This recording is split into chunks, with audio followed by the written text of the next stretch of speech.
Hello and welcome to the second week in our first season here. So this month we're exploring the topic, Am I the Toxic One? And here in week two, we're going to explore why we might be wondering if we are the toxic ones. Bear with me. All right. So if you weren't here with us for last week, or if you need a reminder, I'm Louise Williams. I'm the founder and CEO of Empowerment Through Thought. So we are a philosophical coaching business dedicated to helping those navigating toxic relationships overcome brain fog and build the lives that they deserve. It's important to note that I'm not trained as a mental health professional. I'm trained as a philosopher. So please take my ideas and advice accordingly. So last week we covered what's the difference between toxic people and just toxic behavior. So remember, we define toxic behavior as actions that usually do these two different things. First, they cause harm to folks involved in the situation. Second, ultimately, these undermine the actor's overall quality of life. So the person engaging in the behavior undermines their quality of life through this behavior. Now, it's important, and I emphasized this last time, I'm going to emphasize it again. All human beings occasionally engage in toxic behaviors. Toxic people, on the other hand, these are folks that regularly engage in toxic behaviors to the point where they don't even notice that they're doing it anymore. Okay, so that's a little review. So let's take a look. What are we talking about this season? Like, what's the big picture here? Well, we're exploring, am I the toxic one? We started off talking about being a toxic person versus engaging in toxic behavior. Next topic, why we might be wondering if we are the toxic ones. That's the one we're going to cover today. Next week, we're going to cover what does it mean if you're seriously considering that you are the toxic one. And our last topic is going to be what you can do to determine once and for all if you are the toxic one. So here on week two, we're going to dive deep into why you might be asking yourself our season's question. So just like last time, we're going to start off, we're going to break this down into three different sections. The first one here is theory. Then we're going to go through some examples, and then we're going to go through some action items that you can do. Let's go ahead and get started here on the theory section. So we need to step back and think a little bit about what toxic people are and what their goals are. Now, remember, I said this last time, when I use the term toxic people, I'm using that as a blanket term for folks who have cluster B personality disorders. So these include folks who have narcissistic personality disorder and borderline personality disorders. I don't personally diagnose anyone. I'm not trained to diagnose people. So I don't try to deep dive into any of the details of those personality disorders. I just define toxic people as like folks who have these kind of personality disorders. Now, most of these kind of folks are very insecure. Exactly what they're insecure about is going to vary from person to person, their personal history, the nature of their particular mental health, all that kind of stuff.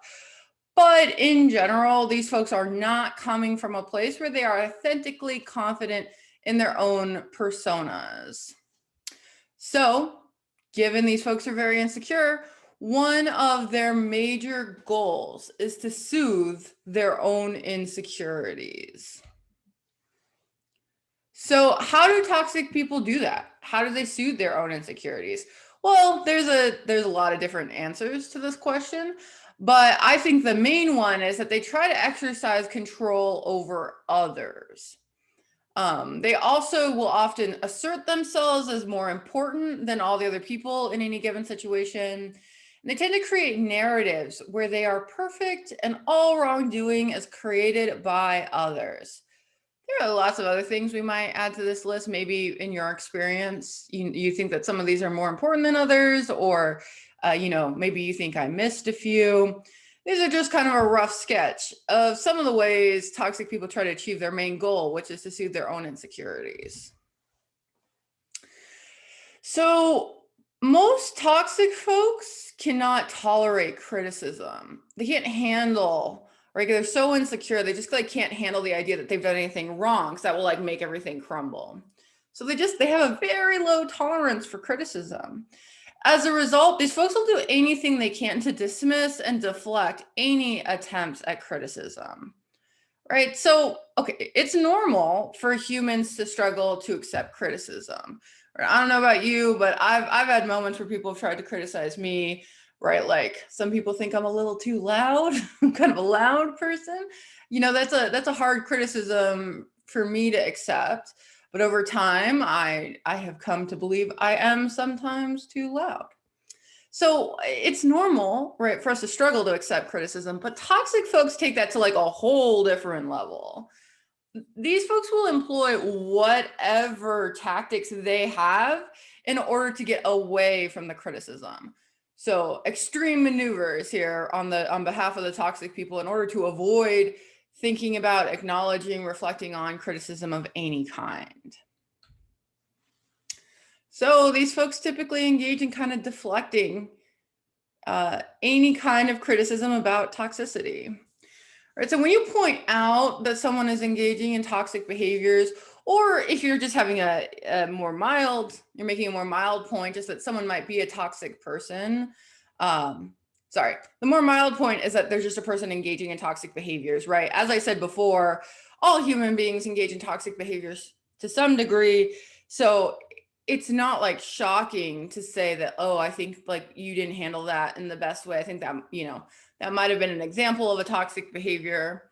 That's a milder claim than the more strong claim, which is that you are a toxic person, right?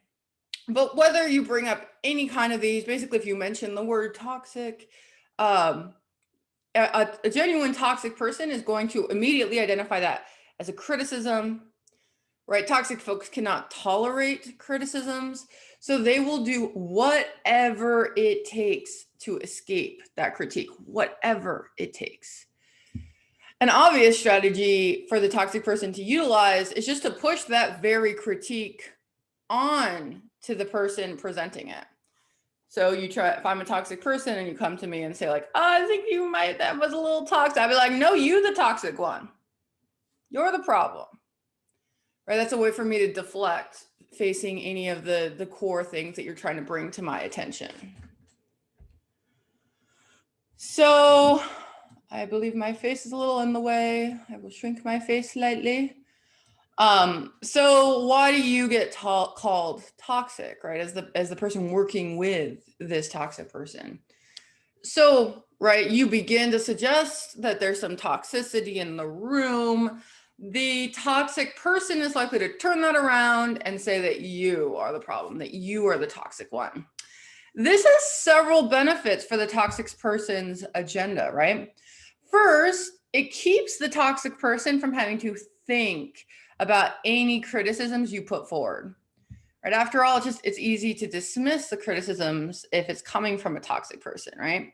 So if in this person's mind, they're like, okay, the actual problem is this human being talking to me, they're the toxic ones. And I don't listen to toxic people. So they can just like throw out whatever criticisms that you are saying. So they just don't have to deal with the things that you're saying. Second, it keeps you, right, the person working with this toxic human, it keeps you distracted. Now you're not focusing on the problematic behaviors of the toxic person. Instead, you're spending your time wondering about the nature of your own behavior. You're pondering, am I really toxic? You're doing all of these different like thought exercises that are focused on unpacking what's going on with you, when at the beginning you thought the problem was the other person. Finally, this kind of strategy keeps you confused. Right? This tactic will make you believe that your instincts cannot be trusted. Ultimately, this makes you less likely to identify the real causes of the problems in your life and in your relationship with a toxic person. Thus, it's going to be easier for the toxic person to control you in other situations, right? So this flippity flip, the toxic person switching it around and saying, aha, you're the toxic one.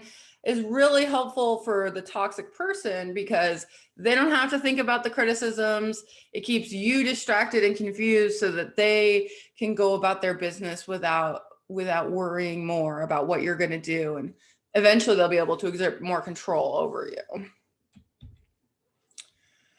So why do you find yourself wondering if you're toxic? Well, remember, we talked about how toxic people, one of their main objectives is to soothe their own insecurities. Right? The best way to do this for most toxic people is to exert control over the situation and running away from any criticisms.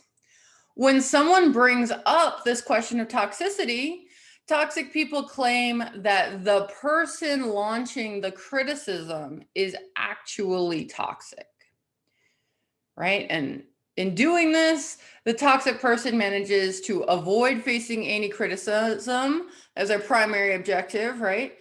It manages to distract the person launching the critique and confuse the person launching the critique.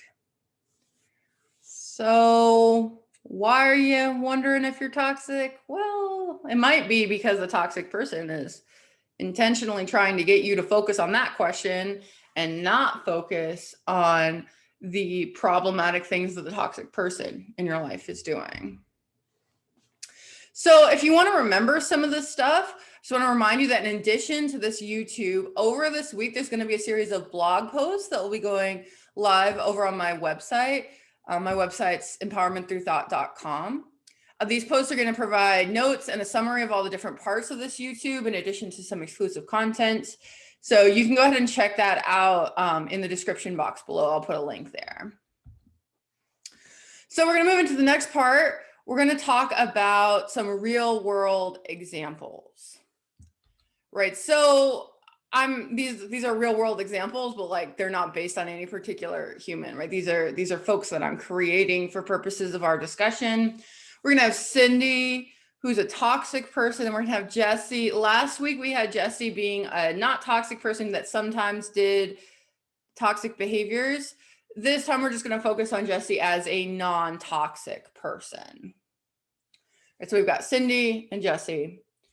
And right, I've created these examples. They're based on my personal experience working with toxic people and working with, based on the stories I've had working with different people in the community.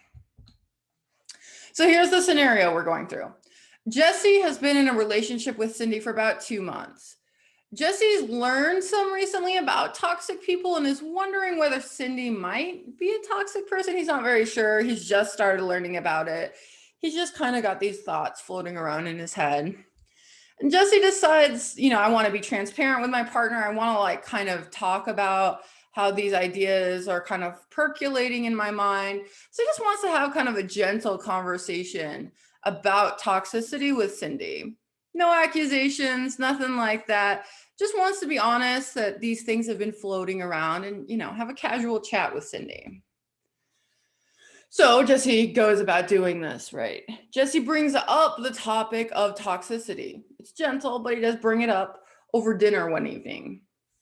As soon as Cindy understands that Jesse is suggesting that she is toxic, she begins to interrupt him. Cindy immediately begins to tell Jesse that he doesn't know what he's talking about, and then begins to give a bunch of reasons that everything Jesse just said actually applies to Jesse. Right, so Cindy's making that shift to be like, oh, you were suggesting this. Remember, Jesse was presenting it very weakly. He was just like, oh, I was on Instagram and I saw this stuff about toxicity, and I don't know, I recognize a couple of things that maybe we were experiencing together. She flipped that around in like 2 seconds. And she started saying, no, actually, all of that, all of that's because of you. That's all your thing. I don't have anything to do with that stuff. So after not allowing Jesse to get in a word edgewise, right? This became what was supposed to be kind of casual conversation. It turned into a very aggressive Cindy on a soapbox kind of conversation. After not allowing Jesse to get a word in edgewise, Cindy concludes that it is really Jesse that is the toxic person.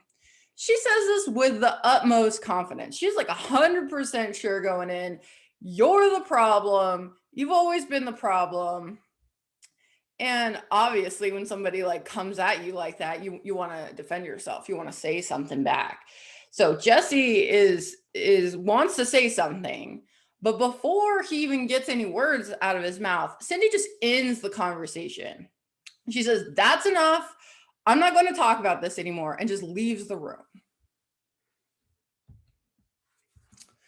So, that conversation ended like that. There hasn't been a lot of direct discussion, at least brought up by Jesse over this.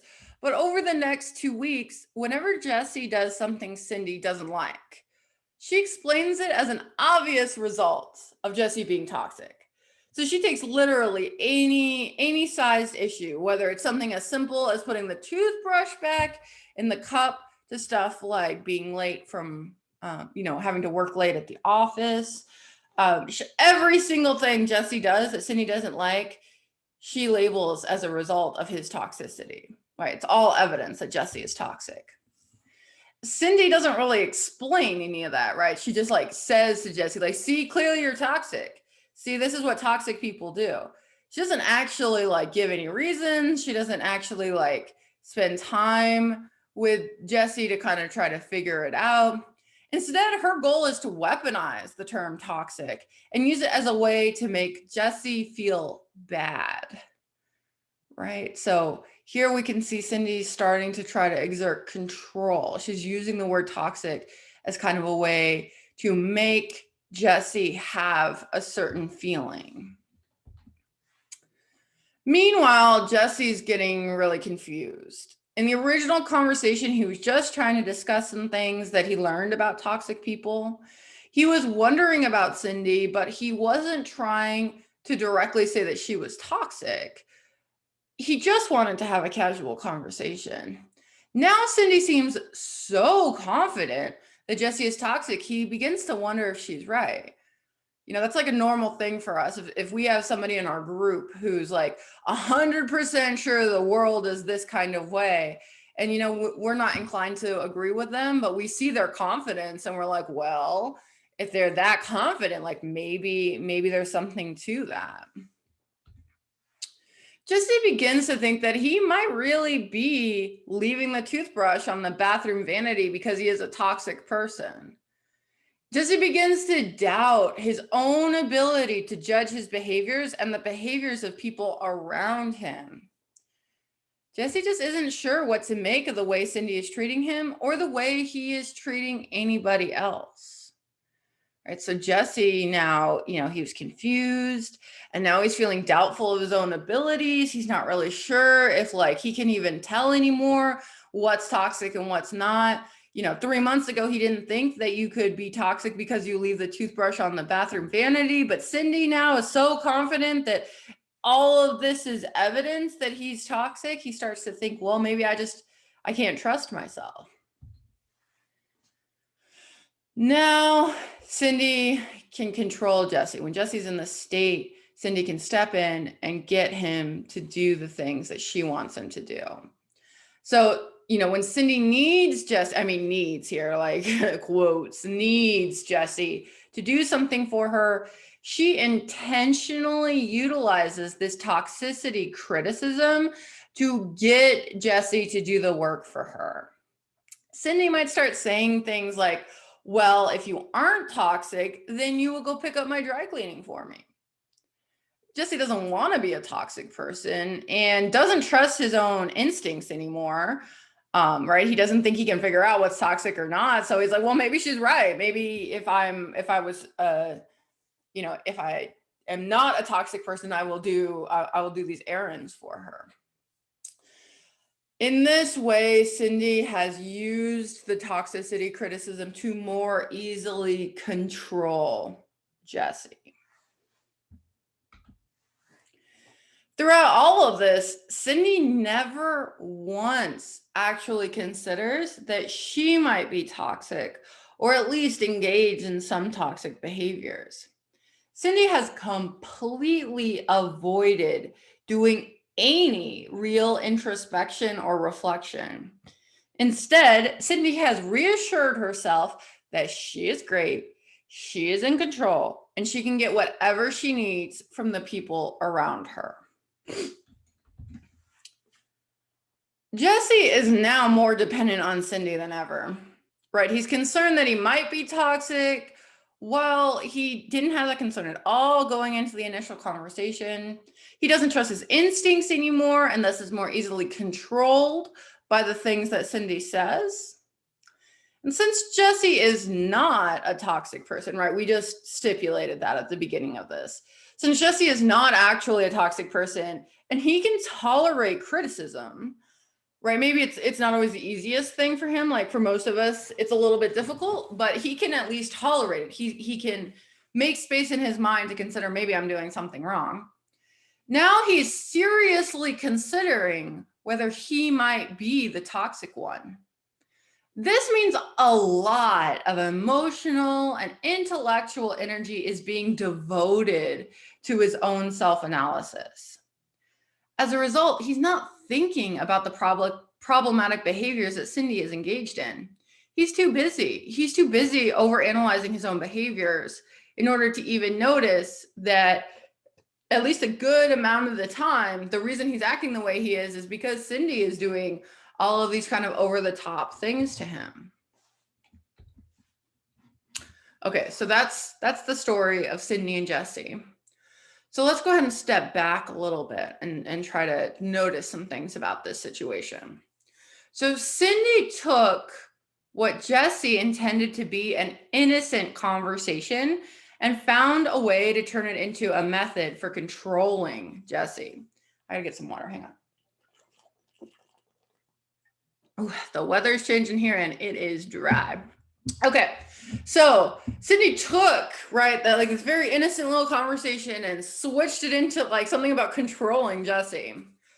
What could have been a moment for Cindy to reflect and potentially improve herself became a campaign to create a narrative where Cindy was perfect and everything Jesse did was bad. So what do you think? Does Jesse's experience resonate with you? Do you think one of the reasons you might be considering whether you're the toxic one has more to do with the toxic person creating something in you? Or do you think maybe you're actually reflecting on your own experiences and kind of on your own, you've come to this idea like, well, maybe I'm toxic? That's something you're going to have to ask for yourself. If you're interested in thinking more about these examples, over the next week, you're going to be able to find discussions of every part of this presentation, along with some additional exclusives over on our podcast.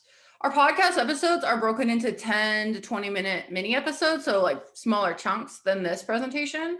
So be sure to check it out. You can find the link to that podcast down in the description box below.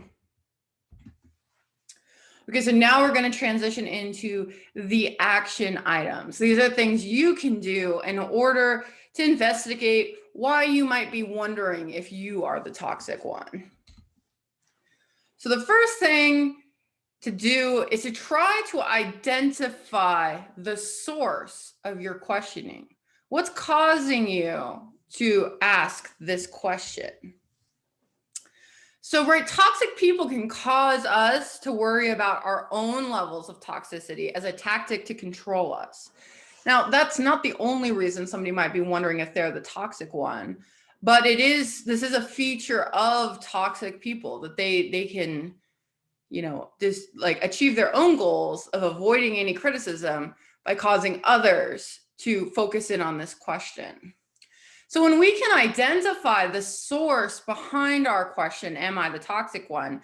We can sort out whether this is a question we need an answer to, or whether this is something the toxic person in our lives is using to distract us.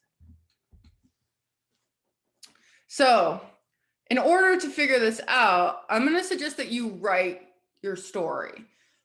Now I say write you know, if you want to record it on your phone and listen back to it, that's totally fine. If you want to draw it, if you want to interpretive dance, like whatever thing is going to help you reflect on your story, you do that. For me, writing would be my first choice. So I'm going to talk about it that way, but there are lots of different media you could use in order to reflect on this question of how you first came to wonder if you are the toxic one. So here are some questions you probably want to cover when you're recreating your story. It'd be really good if you could identify specifically what the date was that you first started to wonder if you were the toxic one. Maybe you have more of like, oh, it was like the first week in September, you know, just kind of try to approximate in time. When did this question really start to become important to you? And then, you know, think a little bit about what was going on in your life during that time. What kind of pressures were you under? What was going on with work? What was going on with your friends? What was going on in your personal relationships? You know, was that a moment where things were particularly stressful between you and, you know, the toxic person in your life? Kind of take stock of what was going on right then. And you want to ask yourself, why did you start to ask this question at that time, but you didn't ask it earlier in your life? Right? So let's say I started to wonder this question the first week of September. You know, there's an interesting question here, like, why wasn't I thinking about that question the first week of May? You know, what changed in my life that made it so at that time, the first week of September, that was the first time I really started to wonder, am I the toxic one? Was it because I was learning more about toxicity? Was it because someone was talking to me about it? What was happening that created this environment where you wanted to ask this question? Then you might ask, have any people in your life ever suggested that you were a toxic person? Do those people have any reasons to benefit from suggesting that you are a toxic person? Right. So if you know, your mother-in-law has told you that you're toxic, right, or that you might be toxic, like that's some good information to note when you're trying to ask this question of, am I the toxic one? You know, if she said that back in May and you were like, whatever, like clearly it's false, right? You kind of dismissed it. Then what was going on? You know, did you get more information? Did more people talk to you? Right? How many people in your life have actually talked to you about this thing that might have caused you to wonder this question? And it's really important to know, like, do these people who are bringing it up, is there some way they might be benefiting from trying to make you focus on this question? Not everyone's going to have a benefit for bringing this up. And like, remember, so important. Everyone occasionally engages in toxic behavior. So if somebody has called out something that you've done as a toxic behavior, they might not have any particular agenda other than, you know, they want to work with you and they'd like you to stop doing that thing, right? So it can be very innocent, but you need to kind of take a deep dive into seeing, like, has anyone ever suggested these things? And like, is there maybe some other reasons besides these people want to work with me and they're trying to make the environment better? Because not everyone, as we saw, Cindy was not interested in improving the situation with Jesse. Cindy was interested in protecting Cindy. Okay, so those are some questions you probably want to answer as you compose your story, as you reflect on how you first came to wonder if you were the toxic one. Okay, so here's another thing you can do. You can try to lay out the evidence, right? So this is the evidence in favor of the idea that you are the toxic one. So toxic people like to use the charge that others are toxic as a way to control other people. If we identify what evidence we have in our question, am I the toxic one? And it turns out that most of the evidence is coming from someone we suspect is a toxic person, then we have some evidence that our asking this question is in part caused by the toxic person. So if you lay out all the evidence and it's like, Cindy is the one that was telling me all of these things, like I didn't agree with her on any of them. It's just Cindy like laying out thing after thing after thing after thing after thing. That's a sign that Cindy might be doing these things, you know, for a different reason than she wants to help you improve. So here's the concrete way you can do this. Go ahead and make a list of all of the evidence that you've collected, right? This is all the evidence that you might actually be the toxic one, right? So I don't know how long your list is going to be, but you probably want to like get a piece of paper and write it out or type it, whatever's going to work for you. Once you've got this list of all the evidence in favor of the idea that you are the toxic one, I want you to go ahead and sort each piece of evidence into the following categories. So the first category is self-reflection.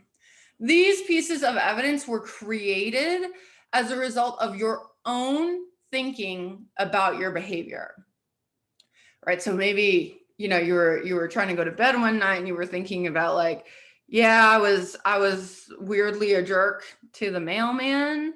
Like there was no reason for me to act like that. That wasn't fair to him. That might have been a toxic behavior that I was engaged in. So that's an idea that came just from you. That was you thinking about what you did, and without anyone else's input, you decided that might be evidence that I am a toxic person. Next category is TP testimony. So that's the testimony of the person you think might be toxic in your life, toxic person testimony. These pieces of evidence were created as a result of something the toxic person in your life said to you, right? So that if you probably at this point in the game, you suspect somebody might be toxic, I want you to identify all of the things that you heard from them as evidence that you were toxic. Okay. Now you're gonna have one other category that's O testimony. That's others, the testimony of others. These are pieces of evidence that were gathered from things other people said to you. So not the toxic person, but maybe your cousin or maybe your boss or something like that. Other people in your life like that, who, especially the ones that are a little bit more distant, those are going to be the most effective in terms of sorting out like what's going on between these different categories, right? So what we're trying to do is when we lay out the evidence, we're trying to take a stock of how many of these pieces of evidence are coming from me and my reflecting on my own behavior versus how many are coming from the testimony, like the things a toxic person has said to me versus how many things other people in my life have pointed out to me, have said to me. Now, once we get all of that information, we can then analyze that evidence. Let me just shrink my face a little bit. This is a hefty slide, so let's go. Oops, let's go like that. All right. If most of the evidence on your list is TP testimony, that is the testimony from a toxic person, then you may be wondering if you are the toxic one because the actual toxic person in your life is trying to avoid criticism and exert control over you. If most of the evidence on your list is O testimony, then two different things might be happening. It's possible that the toxic person in your life is influencing the ideas of other folks in your life. Right here, you might think of like flying monkeys, right? The toxic person is talking to other members of your family and is heavily influencing how those other people are thinking and approaching you. If most of the O testimony is coming from folks you believe have a close relationship with a toxic person, then this may be more evidence related to the TP testimony. Now, if the O testimony is coming from folks who do not engage with a toxic person in your life, then this may be authentic evidence that you at least sometimes engage in toxic behavior. Now, if most of the evidence on your list is self-reflection, then you may have some reason to think that the question of whether you are a toxic person is genuinely coming from you. Whether this is the case or not depends largely on how independently you think from the toxic person in your life. If your self-reflection is heavily influenced by the toxic person, then these instances may be better labeled as TP testimony rather than self-reflection. The more you are independently and authentically reflecting on this question of toxicity for yourself, the more you may be interested in the question for reasons other than the influence of the toxic person in your life. So kind of like last week when I suggested you kind of take stock of all the toxic behaviors that you engage in. I'm not going to tell you if you got 5 pieces of TP testimony on your list, then you're wondering this because of the toxic person. Like, it's not that black and white, right? There's nuance to these things. The goal of this exercise is not to be able to quantify and prove, because you had 7 pieces of evidence like this, that something is true. We're trying to get you kind of in touch with the pieces of evidence you have to support the idea that you are the toxic one, and maybe start to think about, like, what's the source? Where is this evidence coming from? Is maybe some of the evidence I have motivated by things that aren't really about, honestly pointing out some of my problems, right? So it's a general exercise. This is to help inform you.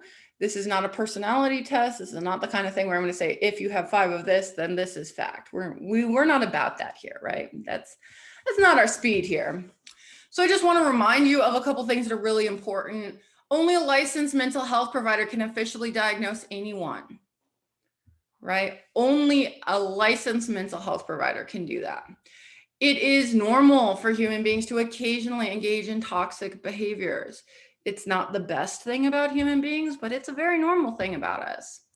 These action items are designed for you to learn how to reflect on your own experiences.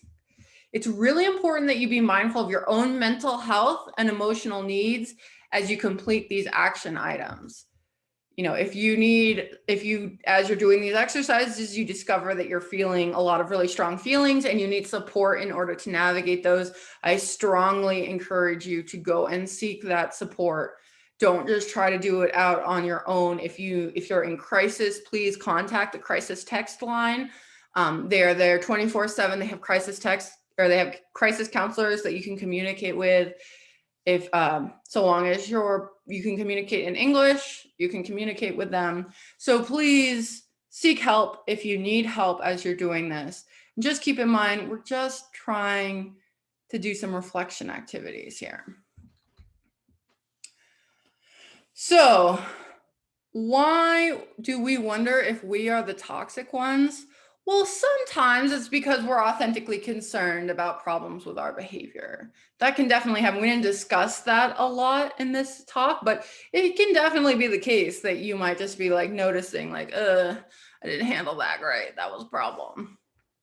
But often people who wonder this question are actively engaged with toxic people in their lives.